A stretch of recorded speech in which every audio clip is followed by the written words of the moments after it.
Kikangiyo ah. Yango Kikangiyo. Tagaboy. Tagaboy. Tagaboy. Tagaboy.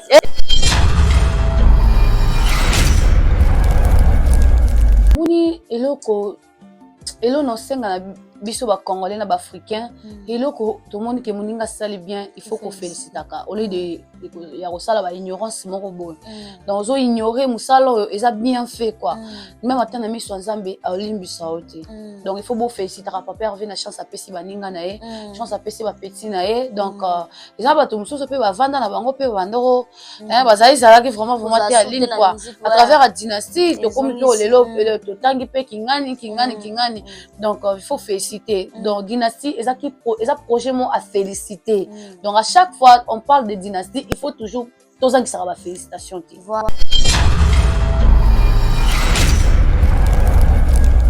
Et naie papa Hervé mbalamoka oleka leka te tata pa bavie nayate donc aya mbalamoka papa Hervé naya na kuta pe porte ouverte naya ba yambanga maboko fungama et lelo apesanga pe chance et lelo na koma pe parmi bana papa quoi donc naza na case d'accord mais tango banaki pas faire rigola pourquoi pone que reste parce que on reste que belé on entend tout nous banaki ta se choix ya faire rigola ezali ni pourquoi ezalaki po nanda osepela déjà na orchestre yango nanda osepela déjà na mosala papa Hervé asalaka viske banzembo na ye ovanda na ndako bozoyemba e bagrand frère nanga bazalaka déjà bagolwa kala donc viske bango baotiaka musique ozoyoka ofure ya musique chaque jour eza eloko olingaka te mais so bandi oliango chaque jour omesana nango ndambu esalamaka na baorchestre obimaka na baprésident badanseuse obimaka na baprésident ya baorchestre c'est ici ouais en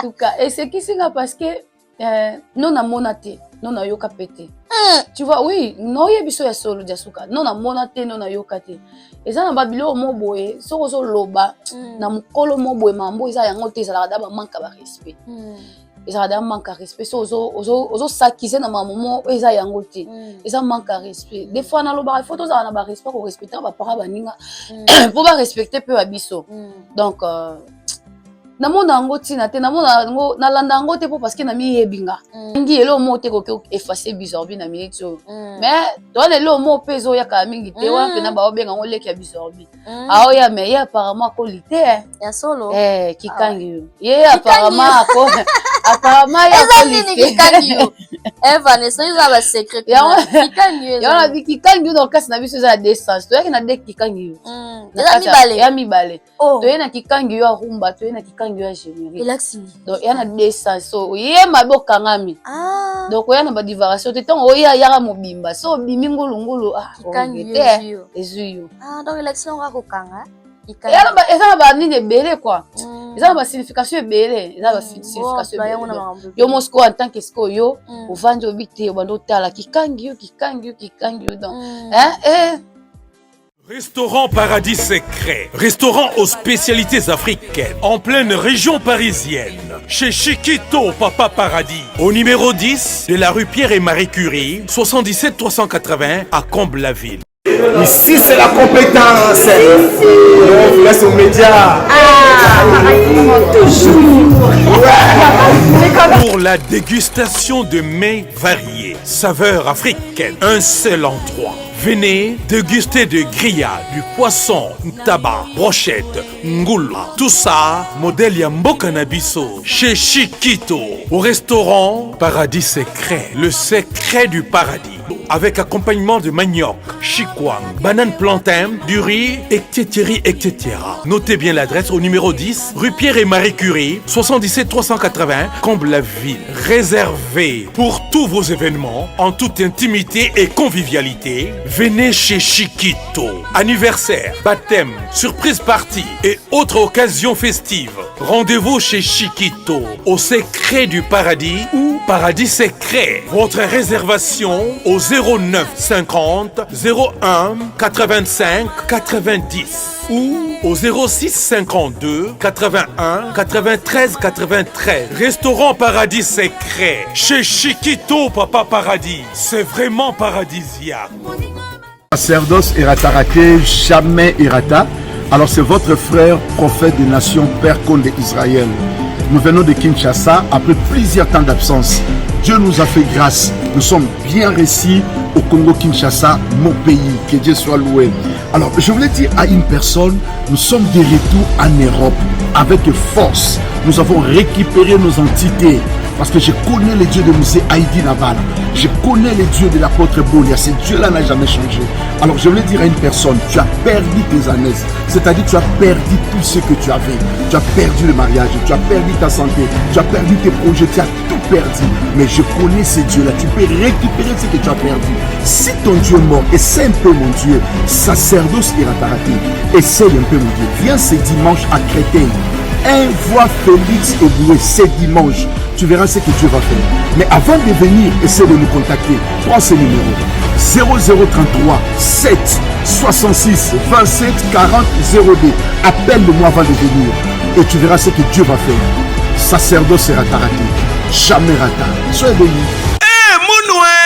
Qui a dit que Bandoule kozonga te chez Djonga 3 azongeli base na ye na Paris oyo yesika bozalaki kolia komela pe koyoka ntule na niveau ya 2 fois te boyebake bilenge zongi na Paris na niveau ya kosakana te chez Djonga 3 awa chaque week-end bilenge zongi ya ndule à partir ya le 17 février 2023 ouverture officielle ya Bandoule bokozwa chaque vendredi Suzuki Luzubu 4x4 grands chanteurs de mon pays à partir il y a 20h jusqu'à l'aube. Pe samedi, bokozwa CNN Alligator na baninga tout awa bokosepela joli kitoko. À partir il y a 20h jusqu'à l'aube. Pe dimanche sombele suka bisanga. Bokozwa Nokolias, Emile alias de Mingongo, la voix qui cloche et longo na wenge pusana to vanda en matinée live. Oyo ekobanda à partir à 18h tina minuit. Kasi tunanga inini. Kaka ceux qui aimaient la CDC. Mbala moko night club to boîte et fungwami à partir il y a minuit. Ti ba 5h avec DJ Bobo. Oyo akosepeli sabino na bandule pe na ambiance ya kitoko. Malolo.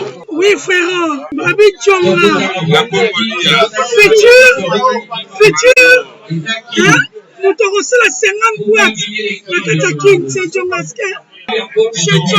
Chez Djonga Twanga Nantaba, ezwami na adresse Oyo, Noisy le Sec, na sima ya McDonald, numéro 25, chemin de Grou, 93 130, Ozamo Bimba. Chez Djonga Twanga Nantaba, yango nde ezali moboko ya ambiance na kati ya Paris pe na France Mobimba.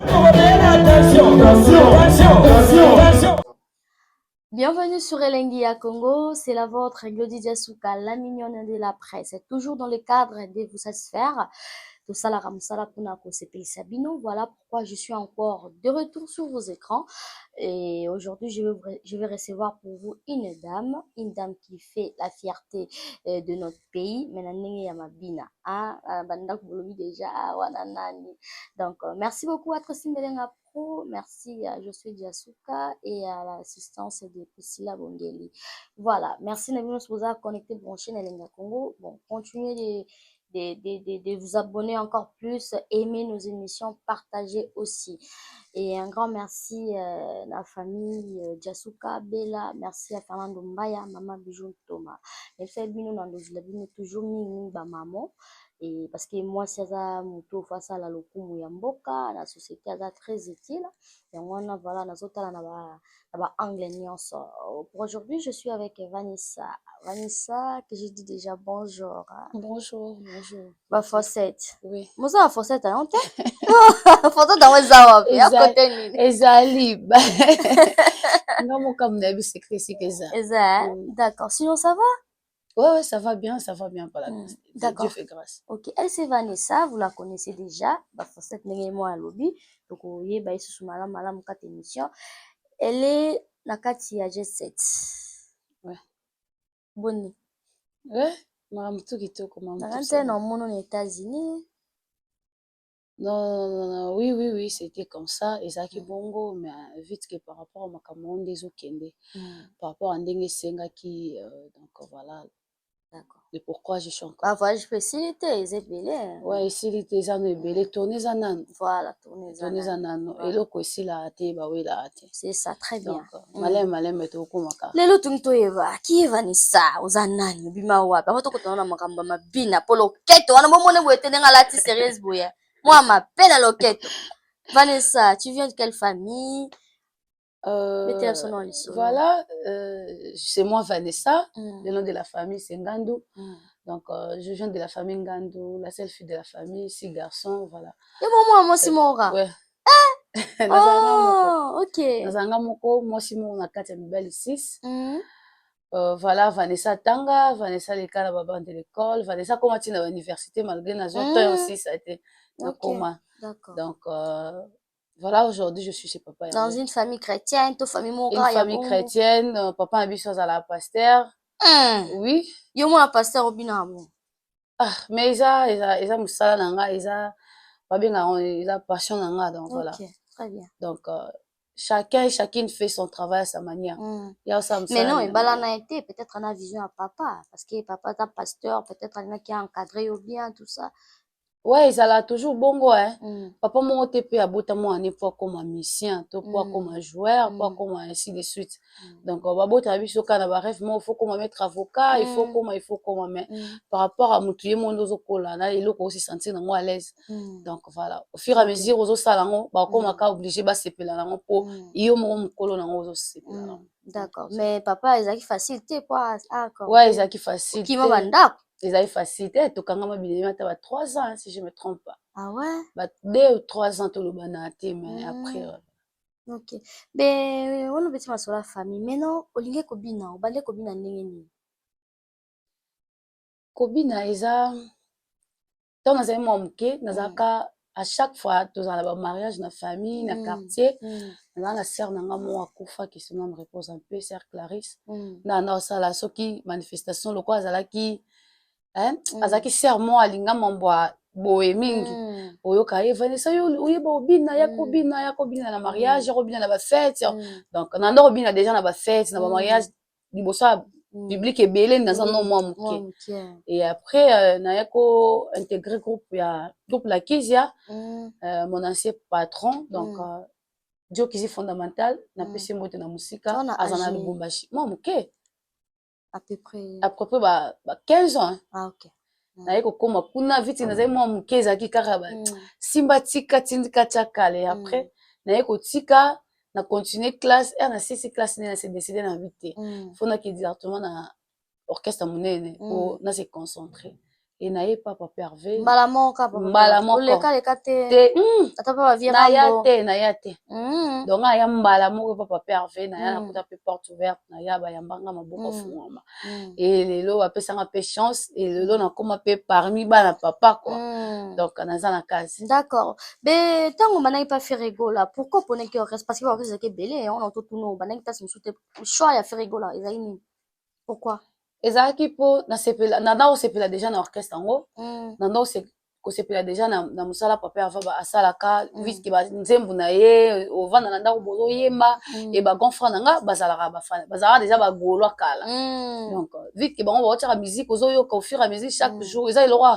eloko olingaka te mais so bandi oliango chaque jour omesana nango ndamu donc c'était comme ça donc osepela dana faire donc nasepela déjà na orchestre yango mobimba donc nga mpe na intégré quoi sikoyo etant que moi si Vanessa ozwaka badifficulté ndenge obinaka bongo je sais pas et arrive ape ke place openza fai nabina na nga te badifficulté par rapport à mosala etant que oza mpe mwasi mpe non nazwa badifficulté ndeni ezala nango normal parce que premièrement nazala fille mère naza mwana naza fille mère donc napesi mbote na mwana nga Preston Matuta la jeune moi on peut Preston ouais ok donc voilà ah bon voilà je suis déjà une fille mère nazwa soit mwana nga amsusu nayebi te ifaye mission to sango na ndako po onga ondima te ondima te ke o pena danseuse pena pas danseuse donc nazala déjà lokwa mutu mona vivana na foyer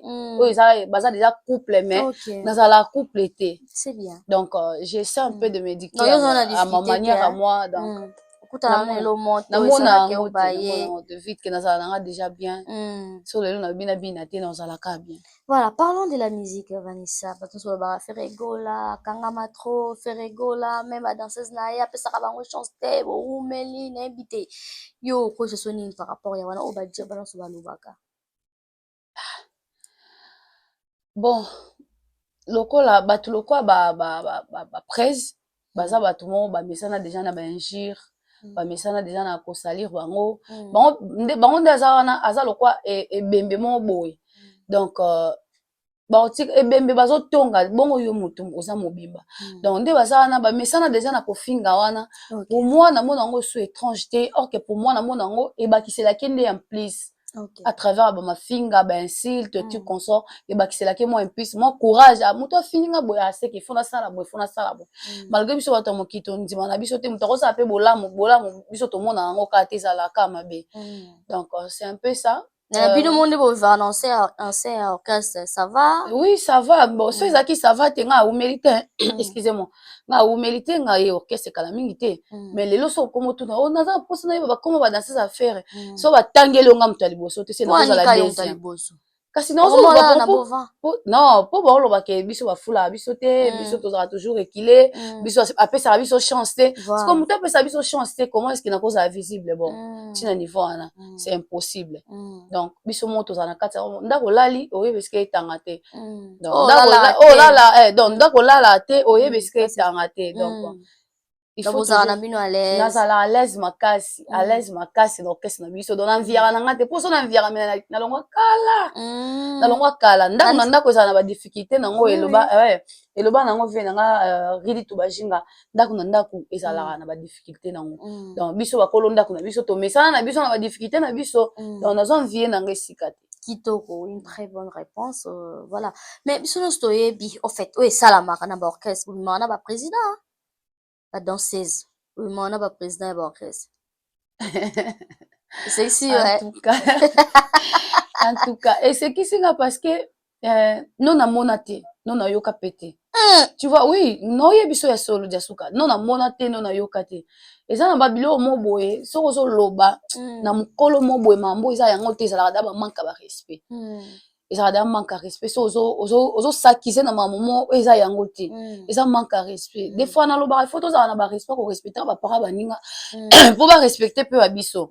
Donc namona yango tina te namona yango nalanda yango te po parce que na miyebinga na miyebi orchestre na biso bayebi ke te Vanessa Ndaza boy azala pena ko ana John ye orchestre mo meyebi ozo comprendre ye mon papa biso ayebi ke te bana nanga bazala na mibali na bongo ye mo aloba pena luka mobali moko oyo akosala yo ozala bien ke ozala na mibali 50 on a fait rigola ke ozala na mibali 48 50 ozo se retrouver nelo te ozo perdre dignité na respect surtout yo baloba ki yo ndo mukolo koma attaché ne makasi.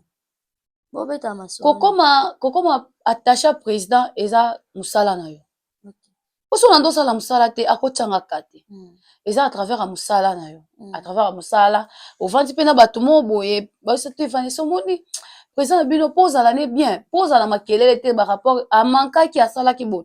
Sala ka musala na yo, zala na respect ba oyo kutaki, respecta ka era ya répétition. C'est comme musala yango wana. OK. C'est comme musala yango wana o baloba pena c'est comme musala donc le bana ngo vient nga comment je dis kombo kiminga je m'excuse Patrick aloba petit nanga pesa musala na yo respect pour lobby ozala valoriser quoi. Ouais. Donc voilà, aujourd'hui je suis valorisée par rapport à respect nanga na musala na ngai donc na mi pesa ka corps et âme donc na musala na ngai soku tinga na répéter ondima te lo bena mwana pena yo tozaki ne lobby donc na mi pesa comme mutu mususu donc so naza sur scène na koma mutu mususu na kiti na zonginga. D'accord, mais attachement na bino makasi wana alinga comme so chanteuse même so yembi so pe déjà na coulisse tonene beza pe na ba idée na yo linga koyemba vite que orchestre na biso eza école au fur et à mesure na oyemba. D'accord, po to mona ngo un peu partout hein ouais qui danseuse mais comme pe koyemba pe kasi ba koma oyemba po ba koma ko apprendre ngo msusu asala ngo na kimakasi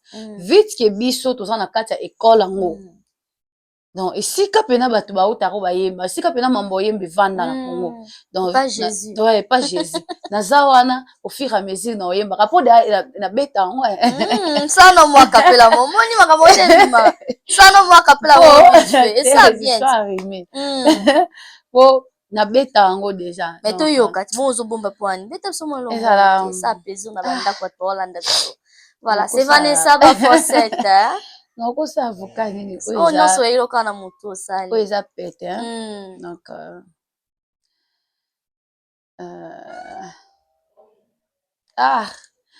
Voilà, et yanga ebele banzembo ebele na mutu na mbala moko na kokanga moko te mais je vais le faire tant que naza non salon. D'accord, pas de souci, on continue. Mais Vanessa, par exemple na Bizorbi. Bozwa ki temps ya ko niti dans wana ya ye moko président ayaki nango to bozaka na bakoegra ezaki ndeni okoyebisa biso na Bizorbi wana bopreparaki yango Bizorbi oui ezaki préparé ezaki badanse yaka en pleine répétition vite que bo répéter bakori ezoya nga na koya na kori na présenter presque kori na nga yango oyo atali yango c'est présentable batiango alliance pa koya na kori na ye atali yango c'est bon batie mbui pa kopesa et les autres voilà biso orchestre na biso tozaka union fait la force esprit donc voilà esprit d'équipe nga koya na eloko basangisi yango bamoni ke oyo ezala présentable fanatique basepela nango ekangi makasi Bizorbi makasi eza ute wapi dansa ya na eloko ute pa ye mo mokonzi c'est très bien ekangi elo mo te koki effacer Bizorbi na minute oyo mais towana elo mo mpe ezoyaka mingi te wana mpena baobenga ngo leki ya Bizorbi aoya mais ye apparemment akoli te ya solo kikangi yo ye apparemment ya akoli te kikangi yo Vanessa yuza ba secret kikangi yo yana bi kikangi yo na okasi na biso eza ya descente toyaki na de kikangi yo ya mibale toye na kikangi yo arumba toye na kikangi yo ya générique donc ya na descente so ye mabe okangami donc oya na badivaration te ntango oya yaka mobimba so obimi ngulungulu te ezwi yo donc élection okakokanga eza na banini ebele quoi eza na basignification ebele eza na basignification ebele yo mosiko en tant que siko yo ovandi obi te obanda otala kikangi yo donc epesa o réponse quoi voilà oye mobe moneti parti ayemba Salomo asengaki nzambe sagesse nga nasengi na nzambe aveuglement mibalo ya bampiaka ya bagute lese amonanga nzete ana banzoto na ngai donc eza loka Salomo asenga nzambe sagesse noyebi bien eza loka nga mona oyemba okoba chanteuse fregola simsepe micro esa bien mabina peke na loyembo vraiment donc eza so olandela maloba wana ti okoma na suka ozwa pena réponse donc landela pena maloba tiaka yango pena na place oklase yango ozwa réponse dynastie bino moko boyoki yo ndeni bosatandaki ke bopeta boye to dynastie oyo bon dynastie oyo nayebi te so napesa yango nkombo nini donc naomona place ochange yango nkombo te dynastie na minute oyo so okoti biso eza loka tosomba papa ava koma loka somba tiktok biso mpena tosombi tiktok tosombi pena amena na minute oyo tiktok ya biso pena tiktok na minute oyo ya biso bagaulois na bagauloise na bagladiateur tout baa na monde entier donc tiktok ya biso c'est bien félicitation nga na félicité même bagaulois parce que tour pena basali attaque moko donc pas possible donc tiktok dynastie félicitation na groupe mobimba jet set nanga mona kati félicitation na papa Hervé na mosala ozo continuer kosala mpona bapeuple donc félicitation na papa Hervé ndenge asali bango baobenga yango union sacré mais bazo ignore makambo oyo eza ya solo oyebi ke te eloko wana eza nango bongo mais to ignore kaka loka tomesana oignore félicitation na chance opesi bacollègue na yo na baleki na yo donc voilà donc dynastie union sacré nde baobenga yango mais eza projet mo malamu dynastie bato mpe basepeli nango ouais eza projet mo ya félicité omoni eloko na osenga na biso bacongolais na baafricain eloko tomoni ke moninga asali bien il faut kofélicitaka au lieu de ya kosala baignorance moko boye donc ozoignore mosala oyo eza bien fait quoi même ata na miso ya nzambe aolimbisa yo te donc il faut bofélicitaka papa Hervé na chance apesi baninga na ye chance apesi bapeti na ye donc eza bato mosusu mpe bavanda na bango mpe bandoko bazali zalaki vraiment te ya ligne quoi à travers la dynastie tokomi mpe olelo totangi mpe kingani donc il faut féliciter donc dynastie eza projet mo à féliciter donc à chaque fois on parle de dynastie il faut toujours tozangisaka bafélicitation te tobakisa ndako bamare mo baselengakisi parce que bafilebomaka toso na naselengakisi acimina na kati ya barouge babimela Chef, banda la bandi comme moi si une année. Chef, ici là. On m'a beaucoup faka. Oyo, bilo beso ko mabili ndila oyo ko na kisi ndako. Papa, on yebite que laboratoire mais missile et c'est une solution route kana. Solution ignorant, zéro la ça. Oyo, séminaliste suppositoire. Oyo, séminaliste comprimé. On a pas hémorroïde. Voilà. On m'a désostérile oyo. Et ça pour la faiblesse sexuelle. Et pour la fragilité pour la bassi. Et qu'on aide ma casse. Mais borex, si on passe ce traitement, il y a hémorroïde. Mais si on a un copain, on a un autre abisso papa. Ce qui est on mesurait ma centimètre avant de copain. Pour nous connaître ça, on mesurait les sous-sous. On remonte les box. Toujours champion. On comprend? La question nationale qui est on consomme c'est comme si c'était dans le Congo, quand on a un laboratoire, mais à missile. Et puis, et ça l'a mis dans la santé à Congo. Dans la santé, caca à Congo. C'était mon soutien. Il y a Congo ndé. Maman n'a pas su. Il n'est pas trop possible. On a un boulot. Et puis, Borès, mobile n'a ça, il a Borès. Sauf qu'on a Borès au thé, mais mobile n'a tout les hommes à vous. On va toujours nous présenter. Et ça l'a mis là-bas, pharmacien congolais. Docteur Pichu Tondele, Yémi Savant. Mbote na biso bandeko, ngai Docteur Pichu Tondele, naza pharmacien ya formation, nazui formation na université ya Kinshasa na faculté ya pharmacie et puis nasali ba master na niveau ya université Marien Ngouabi pe na niveau ya Canada na transformation des agro-ressources et puis préparation de cosmétiques thérapeutiques naturelles. Nazali ko œuvre dans le laboratoire CRMTA ou ezali laboratoire MMC spécialisé dans la production de phytomédicaments, c'est-à-dire bakisi à partir de banzete na biso ya Congo. Bakisi nyonso o bozomona awa na CRMTA et subir ba essai toxicologique et puis ba essai clinique oyo ezosala la différence na biso na ba tradi parce que et subir quand même moi ba étude et puis bakisi oyo eza na CRMTA ezali homologué na ministère de la santé, c'est-à-dire ils ont la autorisation d'ouverture, ils ont la autorisation il y a mis sur le marché le niveau il y a mboka et puis les banda ya mboka bakisi oyo tozo produire na CRMTA et puis on peut n'importe quel médecin partout à travers le monde. Voilà la différence où ils ont ça la biso na batradi thérapeute ou naturo thérapeute. Et où il y a biso donc awa na laboratoire mais ici Docteur Pichu Tondele Yémi Savant. Très bien, mais ça combattu ma casse, surtout quand ma collègue nous soupe balongwa qui na kata projet ngo et ça combattu na ba ignorant. Muto aza ignorant azo yeba nini o salati. Moni atana na école et ça na chaque professeur a yeba pena que moi no aza ne mayele te mais azara trop de rangère na classe. Tu vois bango wana baza mayele te mais baza makasi na ko déranger. Donc oyebi no makambo oyemba te mais olingi makambo ko loba. Na ko critiquer. Donc biso na kata orchestre na biso bana papa toza na temps wana te.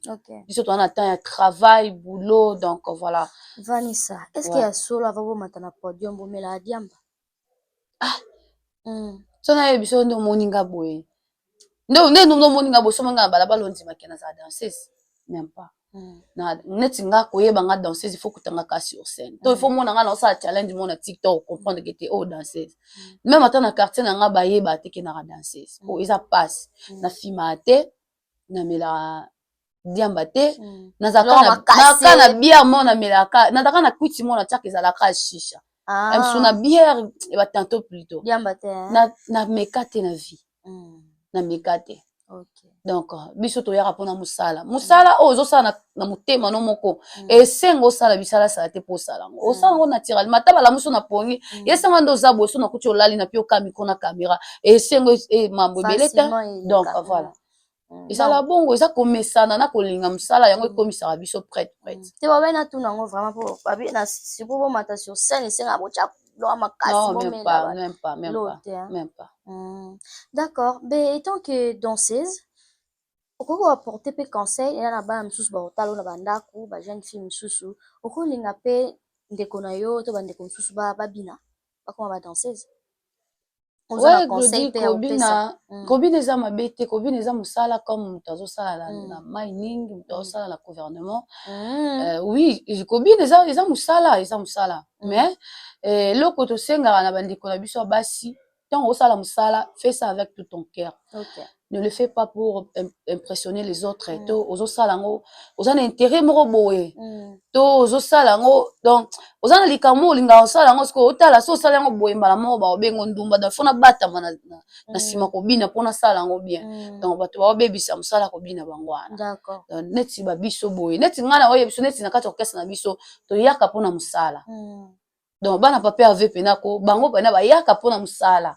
Donc jamais mona danseuse pa pervenir na ebite na ba danseuse ba pibiara to mo danseuse mo bona ki mbuta robina balaba to mo danseuse mo bona ite so mona na ilongi wana ba danseuse pa perve bazala te parce que nous sommes bien éduqués. D'accord.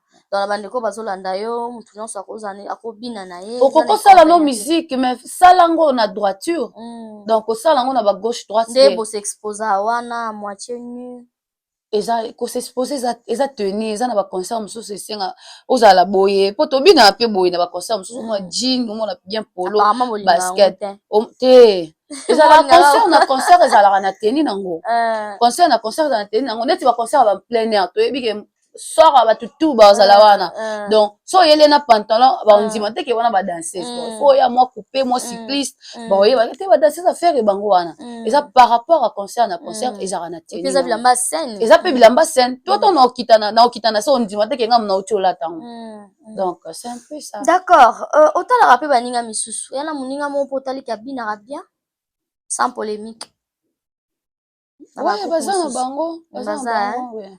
Baza bango baningo babina otali neti Tania la Rose ouais asala mosala ne bien masananga malgré tika shida mukelenge ouais on a ba danser ça yana abina bien shida ba o mi ba na tangi ba na maison mère ok ouais. D'accord so et pas ouais Villanova bazebele petit na Catalea Mama Rosa otali ba Fallon otali ba Sarah donc c'est bien on sent polémique otangi penza oui ba sala msala na bango bien et pas vient biso boga quoi d'accord au mona ba Nicaragua au mona ba c'est donc c'est bien bravo déjà c'est bon aussi donc on dit oui baninga donc t'es très ouverte c'est bien mais on a kolanda nani na obina idole nani nga idole na nga zala kadogo idole na nga yo wana idole na nga zala kadogo donc nando sepela na ebideli na ye nando se donc anda kobina moya il faut na bambana na se po public sepela il faut na kwea na sala écartement po public sepela mais nazo bina pe na po public sepela donc idole na nga yo wana so landima mobina nga écartement banini na yaka donc nga bina pona sepesa kili pena kena bine. OK. Voilà, tozo ke malé mais pona ko silisa le 25 février na moni bo annonce les bisoir concert na U Arena Papa Hervé. Ouais, ils ont confirmé. Ils ont déjà préparé. Ils ont confirmé. Neti bango neti bande bazali banda bongo na pesi bango no bonne chance. Il y a lelo, il y a concert lelo le 4. Donc bonne chance na groupe Mbimba, Jet Set, famille nanga. Bonne chance na papa nanga Papa Hervé. Biso pe tozana kin, to travailler malgré bango bazate. Biso to tikala ki tozo continuer na travailler pour na préparer arena pour le 25 novembre tozana bango na Côte d'Ivoire. Le 25 novembre. Ouais. Tokutana bango na Côte d'Ivoire, après toyena bango Kenya, bango Kenya. Tobeti Kenya, après voilà, tono zanan. On a ça qu'on a dit et l'autre aussi là te ba la raté. Donc et après le 25 février tozana arena bana Paris, bana poto donc bozela. Oh ba fana tika Vanessa nyonso. Yo kimat. Nani? Okima. Jasuka. Nazala déjà na kini na vivre derrière le rhum kana. Okima. Et on be nazala déjà na kini. Mais nazala na vivre derrière le rhum kana niyo. Non, yesanga. Na loko lekelanga te. Biona ba baby bakenda ba poto bazonga. Ngana otuni okamkolo ngo. Moi mkono ozonga. Na benga ona chameli bato solola. Okima te. Te na mona loko okima te. Nazala nanu ya ona se ba fanatique nanga bazala précédé ya ko bazala précédé ko koma po ya plein de gens bazo komelanga na ba TikTok. Asali mabe atiki bino et tout consort. Donc eloko si la te ba oui la te la patience paye toujours. Donc bana Paris babi Vanessa makolo eza na nzela. Nazoya pena ya osakana te na pesi mbote na Brian boutique donc nazoya ya roya ya mobimba international c'est dika monza. Nazoya bana Paris bozela biso jet set mobimba équipe complet et ya ba danseuse à jet set baoya baomona Vanessa tuze belé hein baomona Vanessa baomona Mbui baomona Alliance baomona Florence baomona donc ba danseuse c'est belé ya danser moi mobile ya mukie boyo Evariste mais wana mettre chorégraphe na biso baomona Eva azala baomona bayamado baomona ba belé donc bana poto bana Paris surtout nazoloba babi bozela mikolo na oya mabeki kangi yo ebikisa te kanga mututu na balabala oye mabe kangi yo donc na obikisa te bana Paris donc voilà na pesi merci na kopesa na pesi merci merci na ye moko babi Misha Mwanangani, Vessel Mawanika, Rosette Mawanika, Olive Mbelenga, la longue jambe, na pesi merci na ba oyo nyonso balinga Vanessa, na pesi mbote na famille nanga famille Ngandu, na pesi mbote na Riditu Bajinga, na pesi mbote na ye moko Ada Bosu, na pesi mbote na Venanga Papi Maboso, na pesi mbote na Rodriguez, na pesi mbote na ye moko le propriétaire du bateau. Donc qui le savait bikunga. Donc, il savait bikuma na pesi mbote. Liste comme belle, zolia bien. La jet set kara. Baya dadangu abana. Na pesi mbote, na ba o baza musika baya dadangu abana, na pesi mbote na DG Polo Pichu Botoko Mbele Ndombe, na pesi mbote na staff mobimba jet set. Donc voilà Vanessa yo ba onyo so balinga Vanessa bo continuer toujours kolinga Vanessa. Na ba numéro contacter. Na pesi mbote na Gédéon, nga pesa numéro. C'est bien. Na pesi mbote na Gédéon, tu es toujours là. Na pesi mbote na Emo Brian Kuchi Ozalakawa. Donc merci vraiment. Voilà, nous sommes pratiquement arrivés à la fin de cette belle émission. Je la dédie à Papa Jean-Marie Diasuka. Merci à Moria Kebele et à Ritski Lolo. Merci à l'assistance et à Baby Ladonja. Merci à Josué Diasuka pour la réalisation de cette émission. Et merci à interrompe nyonso oyo bolingaka Dodi Diasuka la mignonne Elengia Congo. Baba ki ok bon temps. Faut qu'il t'en moi ça ko peut moi. Moi quelque pas de danse. Exhiber biso moi papa moi bandeni. Faut que mala munoko. Usira non na chila ba wono mo sonda. Yango nde ba otala makasi.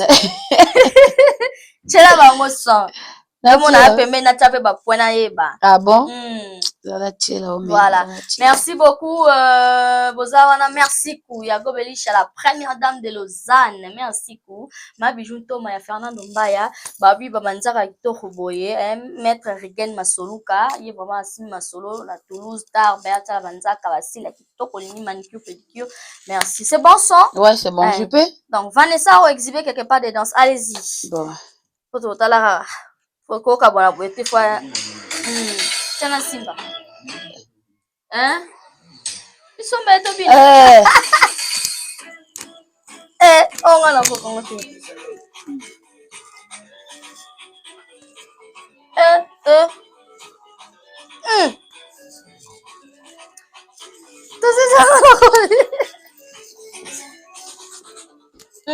Zana poussana.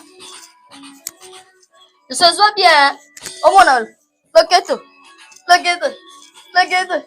Vanessa.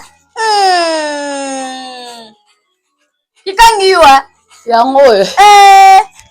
Kikangi you. Kagabu.